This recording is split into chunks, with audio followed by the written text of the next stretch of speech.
Welcome back. We are reading chapter 1 of White Lies: How the South Lost the Civil War, then Rewrote the History by Ann Bausum. Chapter 1: The Slippery Slope of Slavery.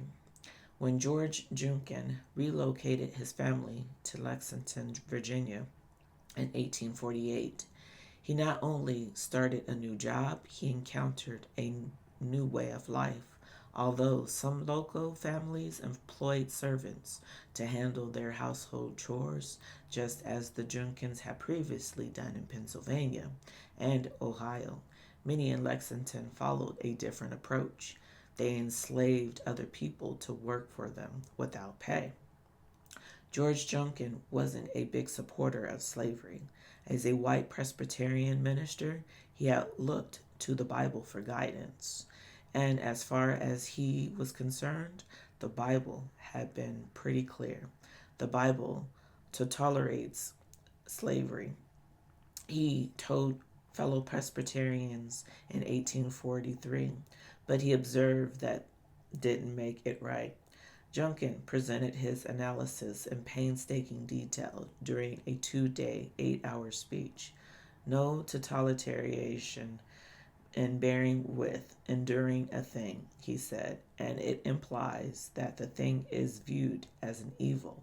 Nonetheless, Junkin believed that there were times when even something as evil as slavery might need to be tolerated, and those times were in the 1840s.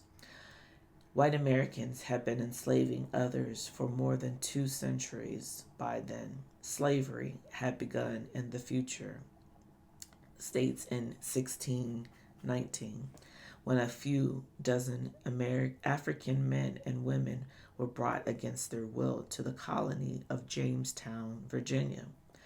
These workers were the first of more than 300,000 men, women, and children who would be forced to leave their homelands and travel to America. More than 50,000 would die during their voyages.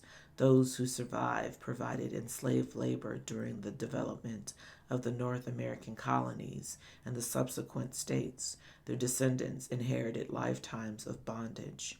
Even after the fight for American independence freed whites from foreign tyranny and oppression, most blacks remained enslaved in the newly formed republic. In 1808, members of Congress made it illegal to bring captive Africans into the country from abroad. The law did not prevent the selling of enslaved people already living within the 17 states.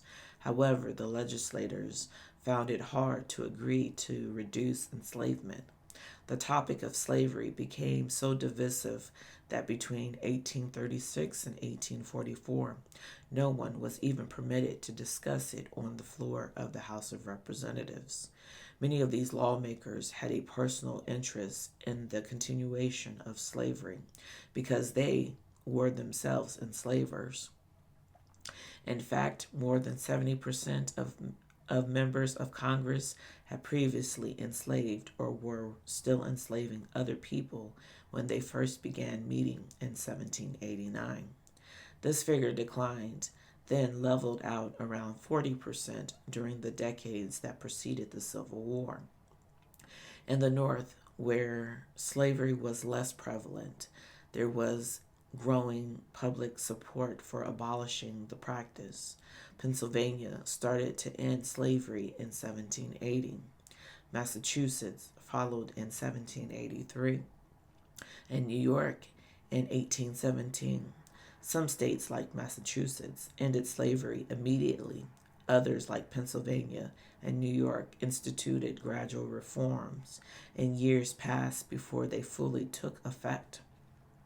No such plans gained approval in the South. Slavery was not just tolerated there, it was embraced.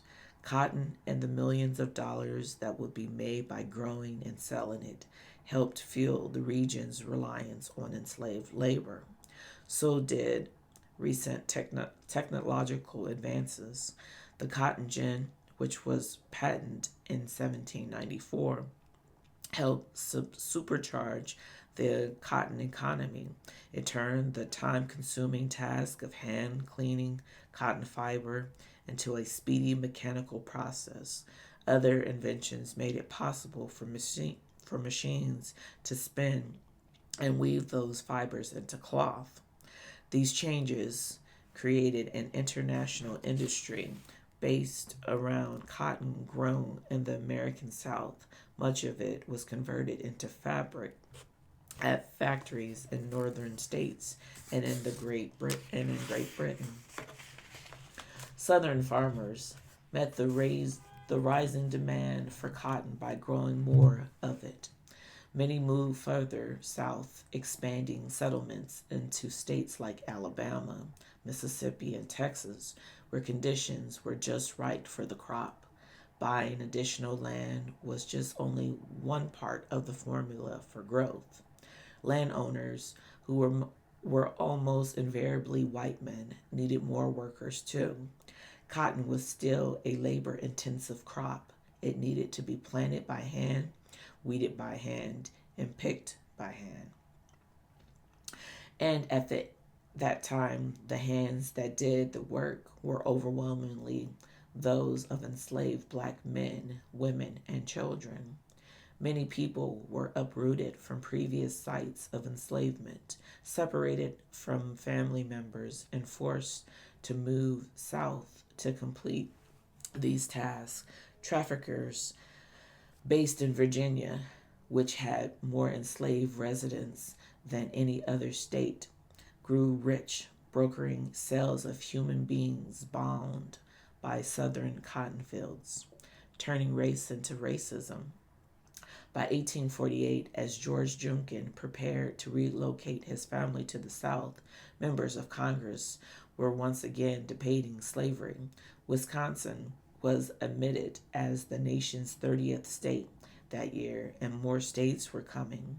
Each addition had the potential to alter the balance of power in Congress by creating more so called slave states or more states such as Wisconsin, where slavery was prohibited. Each decision forced lawmakers to make a challenging choice. Should slavery be permitted in a new territory or should it be banned? Such questions became increasingly difficult for federal legislatures to answer. Some feared the wrong decision could threaten the very fate of the nation. These political tensions had influenced George Junkin's thinking about slavery as much or more than his analysis of the Bible. Junkin was a unionist, meaning he placed great value on the preservation of the Union of the United States of America. His father had fought in the Revolutionary War, and George Junkin was determined to protect his young country.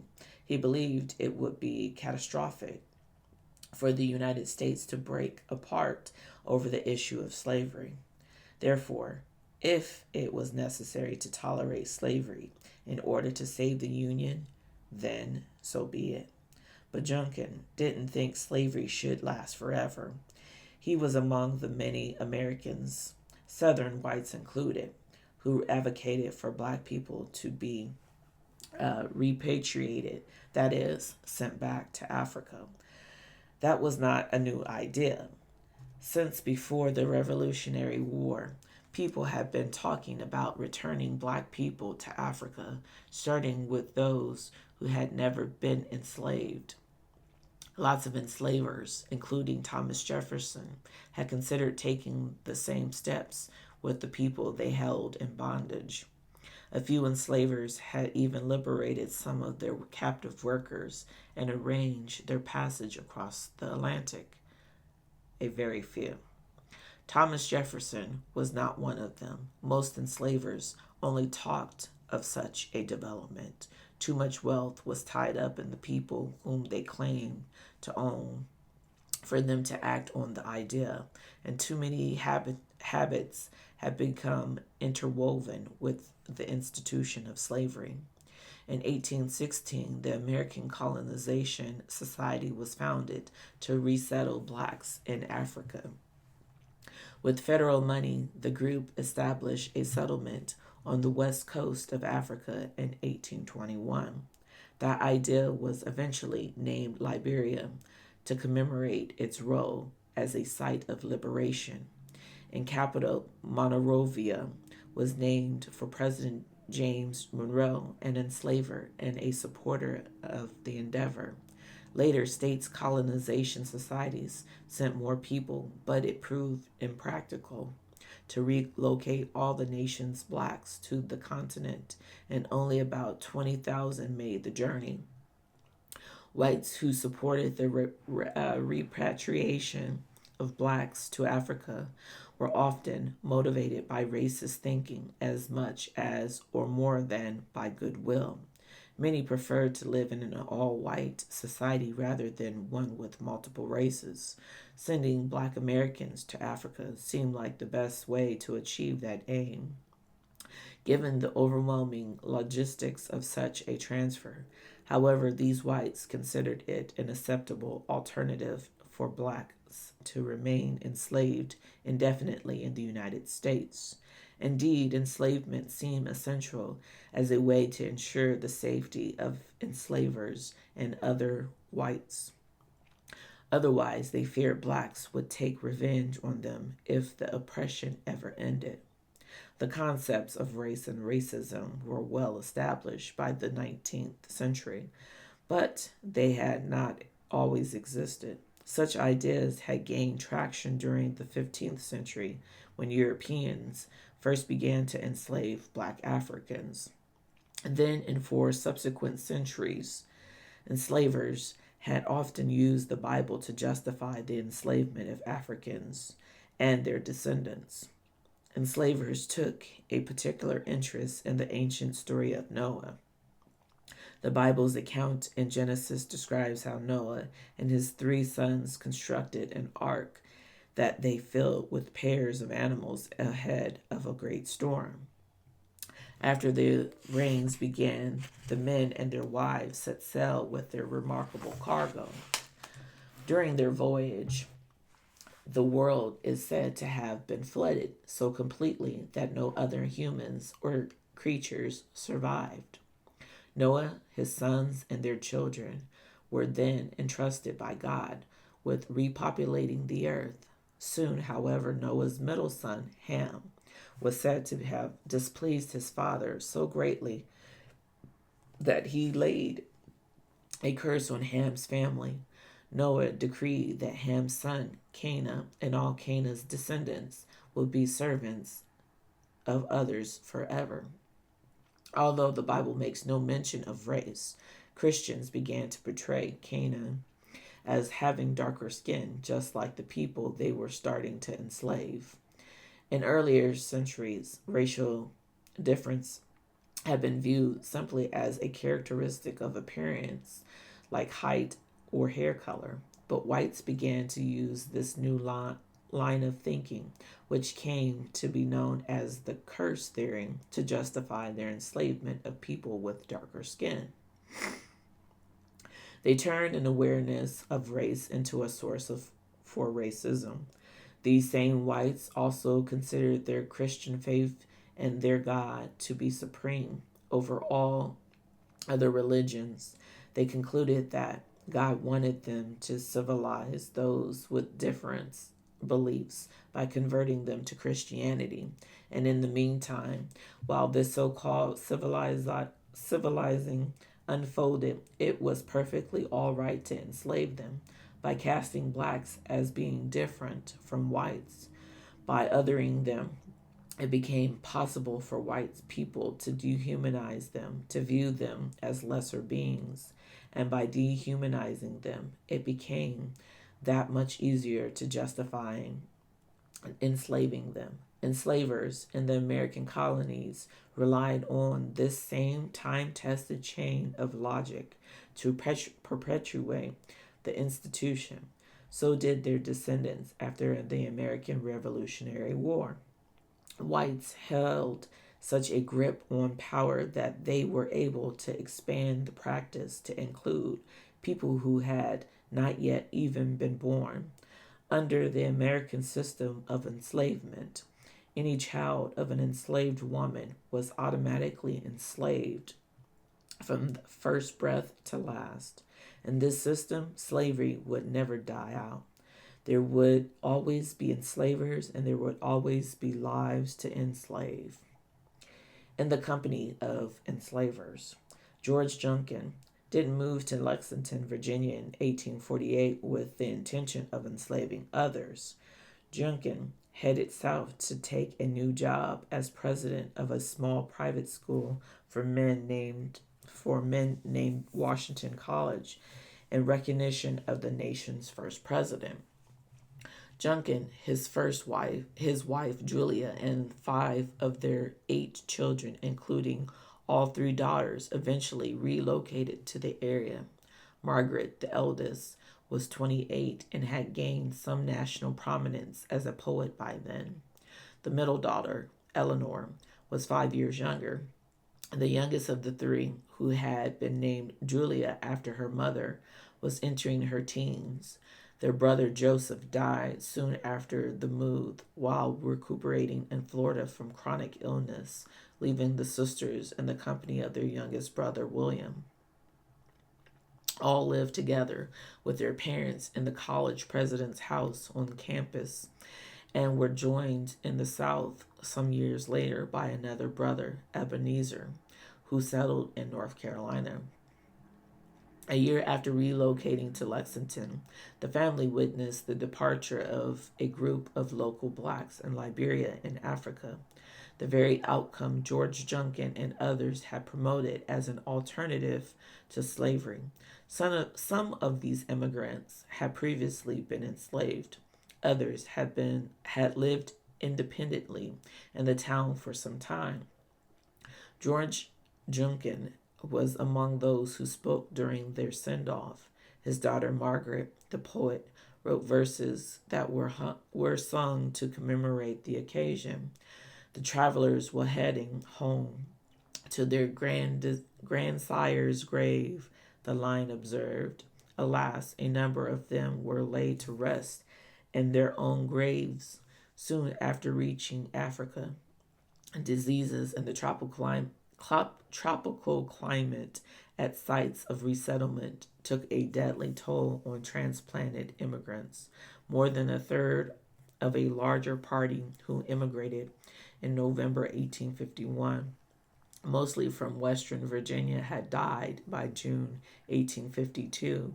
Some 60 of the 149 repatriation may have satisfied whites who had wanted to ease their conscience and reduce the number of blacks in their communities, but it offered no guarantees of a better life for those who made the journey. Lexington brought the Junkin family alternating joys and woes. Each of the sisters married local professors, but their mother only lived to see Eleanor's wedding. In 1853, Eleanor married Thomas J. Jackson, a former U.S. military officer turned teacher at the neighboring Virginia Military Institute. Few might have predicted it at the time, but this unremarkable professor would subsequently gain fame during the War of the Rebellion with a new nickname, Stonewall Jackson. Eleanor Junkin Jackson never witnessed this turn of events. She died in 1854, delivering a stillborn child. Julia, the Junkins' youngest daughter, married a professor from Washington College in 1856, but less than 2 years later, illness to her husband's death, the eldest daughter, Margaret, and the last to wed. In 1857, she married a widower named John T.L. Preston, whose wife had died the previous year. Preston, like Jackson, taught at VMI, an institution Preston had helped to found. The wedding made Margaret all at once a wife, a stepmother for her husband's 7 children, and an enslaver. By 1860, according to that year's census, John Preston was responsible for 3 enslaved people. Margaret's former brother-in-law, Thomas J. Jackson, had remarried by then. He was counted as enslaving 4 people in 1860. Her sister Julia had settled with her husband in the college president's house and had not established her own home before he died. If her spouse had survived, Julia might have set up housekeeping with enslaved workers too.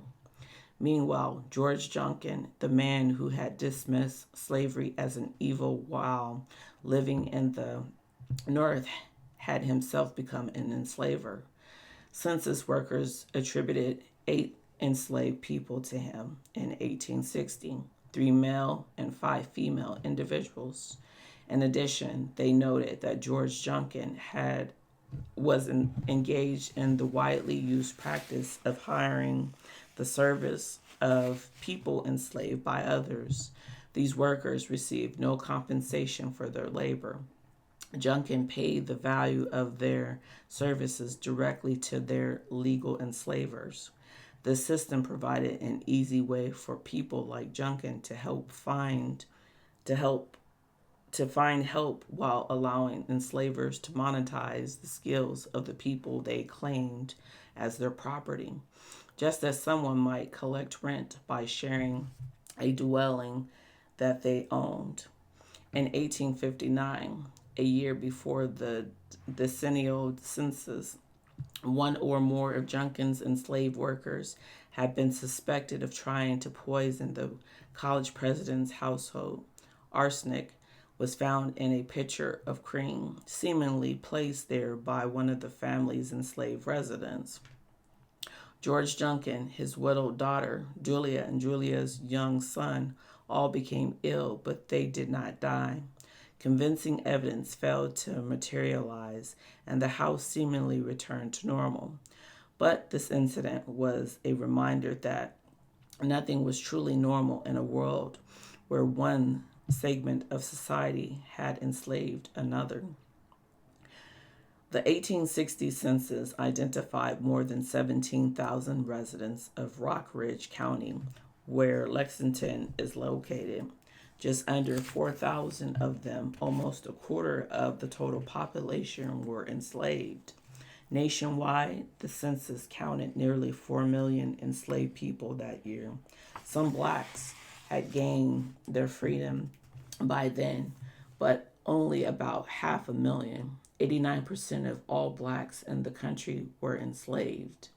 Perhaps surprisingly, even in the South, most whites were not enslavers. Reasons varied, but often it came down to one thing: they couldn't afford to be. Using data from census collectors and other sources, historians have concluded by the 1860s, 3/4 of Southern households were unmarked by slavery. The other quarter was responsible for all the region's enslavement. If whites felt guilty about participating in the institution of slavery, they took comfort in the handfuls of people whom they helped settle in Africa. They reassured themselves that they were good enslavers, that only a few people were bad enslavers, and they found shelter between the covers of their Bibles. It was God's will, they reminded themselves, that the cursed offspring of Ham remained under their care. And someday it would be God's will for those held in bondage to be free. Someday, they told themselves, but not yet. Lie 2, white men were models of chivalry during the antebellum era. By portraying white enslavers as chivalrous, as perfectly gracious gentlemen, it became easier to claim that enslaved people had been well treated under their care. During the antebellum era, which is another name for the period before the Civil War, Southern whites were fascinated by stories of the chivalrous knights and loyal cavalries of days gone by. Books of Sir Walter Scott of Scotland, were particularly popular since many Southern whites had Scottish roots. Drawing the inspiration from this lore, wealthy whites imagined they lived in a world where well mannered ladies quietly managed the complexities of large homes, staffed by enslaved workers, while their husbands assumed the role of a chivalrous gentleman in control of all else. When white enslavers played these parts, they created helpful illusions. Wives who were celebrated for their virtue had to ignore the realities of husbands who raped enslaved women and their households of children born into slavery from these attacks of their own. White children playing with often unacknowledged siblings and relatives of enslaved relatives who grew up to serve former playmates. This mystique of Southern chivalry helped mask the brutality, exploitation, and heartaches of slavery.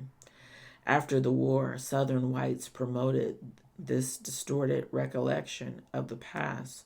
By doing so, they were able to continue to excuse their participation in slavery.